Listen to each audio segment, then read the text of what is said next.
Good morning, Stewart's Chapel. Brother Don Pierson and Don Counts here, and this is Saturday's devotion, and we're over here on Barrawalla Road at the Drox Farm, and we appreciate them allowing us to come out here and to do these devotions. We're still looking at the call to seize the moment. I want us to look at an Old Testament character named Joseph, and looking in Genesis chapter 40, we're going to read verses 8, and then we're going to skip down to verse 13 and read on down through verse 15.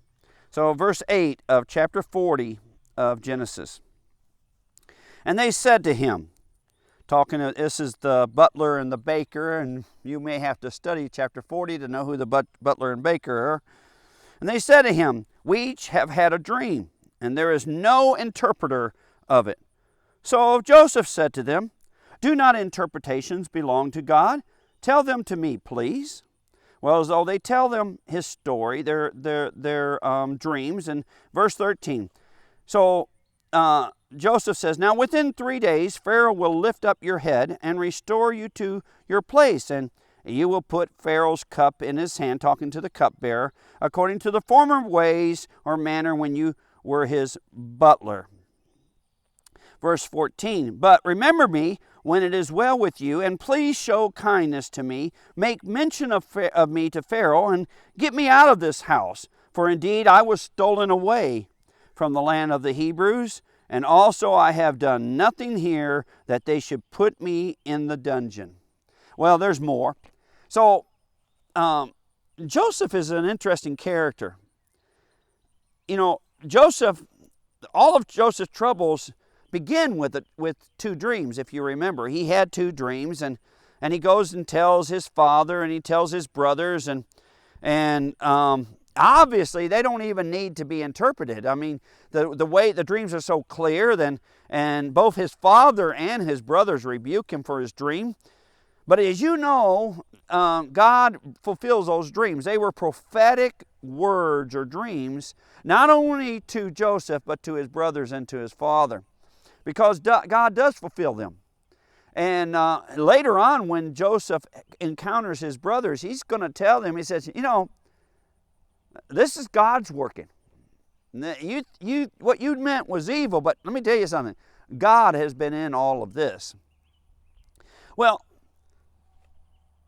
there's other events about Joseph's life, but we don't have him having dreams again. And then all of a sudden, here he is in prison with a baker and a butler who are thrown in there from the hand of Pharaoh, and they've had dreams, and he speaks up right away. Now, let me ask you something. What about your gifts? How in the world did you know you had your gift? Did you know your gifts were right away? I didn't. I remember, I tell you what, if my first sermon or first Bible study was an indication of my spiritual gift of preaching or teaching, then I shouldn't be here today, because they were pitiful. And they weren't just pitiful that first one. They were pitiful for several years. Sometimes I've noticed that understanding your gift and gifts and spiritual gifts, it takes time. You see, Joseph somehow knew that he had a gift to interpret dreams, just like Daniel did. And he seized the moment. When he heard these two guys say, I had a dream, he seized the moment. Now, he not only seized the moment to tell them what their dreams meant, which, by the way, both his interpretations of the dreams came true. He not only seized the moment to tell them about their dreams, he seized the moment as a moment for him to be released from the prison. Well, you know what happened.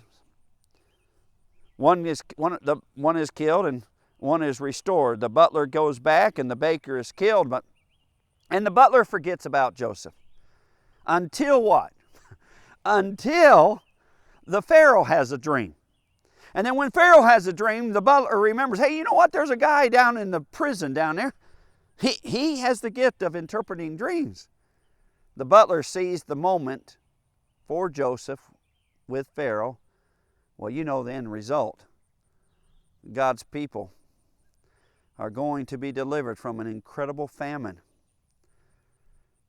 Joseph knew how to seize the moment. Now, I wrote down just 3 points, and let me leave them with you. Now, there's a lot in this scripture. So, we seize the moment when we use our spiritual gifts. Now, sometimes it takes a while to figure out what they are. But when you know what your spiritual gift, every time you use your spiritual gift, you're seizing the moment. Second, you have to be patient. Joseph waits for years for the moment to use his spiritual gifts. You see, not every spiritual gift is done every Sunday morning. Some spiritual gifts, well, they don't get used for years in between each other. You have to be patient, my people, because they're not your spiritual gift. I think that's an error that we have. We talk about my spiritual gifts. They're not mine. They've always been God's. They're not for me. They're not for putting attention on me. They're God's. Use your gift. Wait patiently until you can seize the moment to use your gift. And the third thing I want to leave with you is, don't always expect immediate results when you seize the moment. Joseph seized the moment with the butler and the baker, but it seems to be a long, long time before the results of seizing that moment takes place. If you remember the dream of Pharaoh, there were going to be 7 years of plenty and 7 years of famine. Can you imagine that third year of incredible blessing? And every time you're going around sending people all over Egypt and the realm, seizing people's food and storing it away. Can you imagine the first time you went, they said, oh yeah, there's going to be a famine, okay. Second year, well, my goodness. Third year, what are you doing? We're in plenty. Fourth, fifth, sixth. By the 7th year of plenty, and he's still taking in all of this food, I got a feeling that there was a lot of unrest in Egypt. But then the first year of the second dream came about. Don't always expect immediate results when you seize the moment. Sometimes the results